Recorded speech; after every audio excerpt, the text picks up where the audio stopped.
Shalom, shalom. This video is about the Gospel of John chapter 11 verse 5 to 11. And it's about the disciples' prayer for Yeshua and for their own safekeeping. I'll read the text for you. Now Yeshua loved Martha and her sister Miriam and Lazarus. However, when he heard that Lazarus was sick, he stayed where he was for 2 more days. Then after this he said to his disciples, "Let's go up to Judea again." "Rabbi," the disciples said to him, "just now the Judean leaders were trying to stone you, and you're going back there again?" Yeshua answered them, "Aren't there 12 hours in the day? If a man walks in the day, he doesn't stumble because he sees the light of the world. But if a man should walk around at night, he stumbles because the light is not in him." After he said this, he told them, "Our friend Lazarus has fallen asleep, but I'm going there to wake him up." The history of Lazarus' death and resurrection is told in parts, with an interesting focus area, as it is usually is in chiastic structure in literature. But today we'll dwell on these next verses, covering the second prayer in the train regarding Lazarus' death and resurrection. After waiting whilst Lazarus died, Yeshua decided to return to Bethany in northern Judea. In response to this, his disciples prayed, "Rabbi, just now the Judean leaders were trying to stone you, and now you're going back there again?" The referred to stoning was after Chanukah, and you can read that in John 10 verse 31. Yeshua's answer is perplexing. He mentioned 12 daylight hours, implying 12 nighttime hours of darkness as well. The remark may be generalized, averaged out, but it may also refer specifically to the day-night equilibriums in the spring and autumn. If this was the latter, then this is a date stamp indicating that 6 months has passed since Sukkot, and that 4 months have passed since the Chanukah events, and that it was spring and almost time for the Passover. And all of this is correct. So he was talking about the day-night equilibrium and date stamped the text. John's timeline may seem problematic to casual readers because he recorded Miriam's anointing of Yeshua, washing his feet with her tears and drying it with her hair, while she was labeled as a loose woman.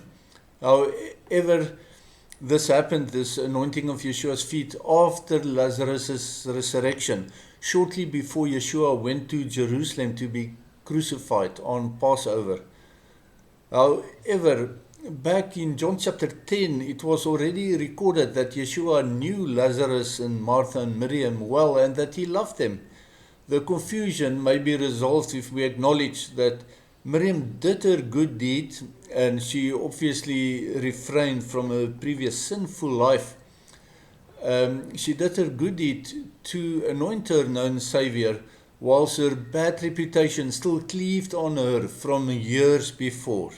And that's something we also experience. Sometimes your bad reputation has a life of its own. Even when you turn your life around, the bad rap follows still. So Lazarus' ill health deteriorated during the winter season, and the cold, wet season caused his death, or at least contributed to his health problems in part. Remember that Israel has a Mediterranean climate with hot, dry summers and wetter winters, although the former rains fall in autumn and the latter rains in spring. And summer in Hebrew, kites, means the end as well. Yeshua said that the man who walks in the day has light to see the road by, and this refers metaphorically to a righteous man who walks in the light of the Torah.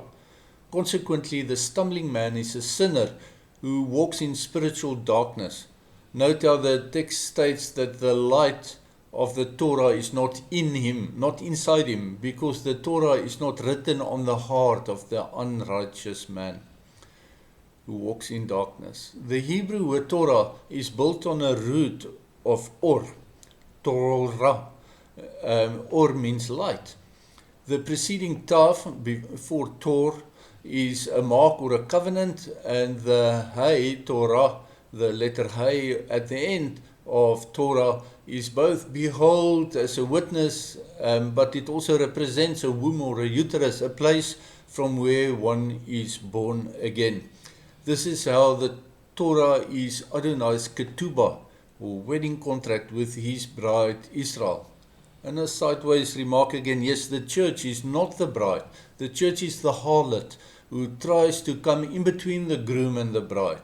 In fact, the church largely denies the Torah, rejecting the wedding contract in their harlotry. So you can read more about the church as a woman in Revelation 17. Lazarus is sleeping is a metaphor for the death of his body while his spirit and soul was in Abram's bosom. And Yeshua was traveling to Bethany to restore Lazarus. And this is in answer to the rich man's in Sheol's prayer.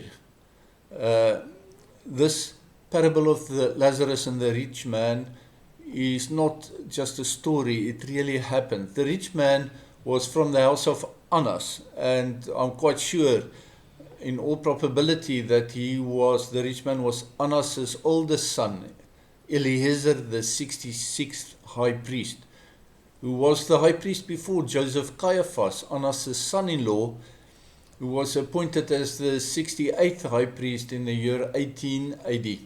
Annas' other sons was Jonathan, the 69th high priest, Theophilus, the 70th high priest, Mattathias, the 72nd high priest, and Ananias the second, who was the 78th high priest. So when the rich man said to Lazarus or to Abram, I have 5 brothers, what he was talking about these brothers that I just listed. There's 4 blood brothers and 1 brother-in-law. As Eliezer, the rich man in Sheol, prayed, Lazarus, the poor beggar from Bethany, returned to life from death. Just as Abram said, just like they did not follow Torah and spirit, neither Caiaphas, nor Jonathan, nor Theophilus, nor Mattathias, nor Ananias heeded Lazarus. In fact, they conspired to murder Lazarus instead. As Yeshua and Abram said, people who do not walk in the light of the Torah and do not heed the prophets will also not listen even if someone returns from the dead to speak to them. And I hope that gives you food for thought, and the parable of Lazarus and the rich man and this account of Lazarus' death and resurrection together makes really rich and fruitful scripture to delve in. Shalom, shalom.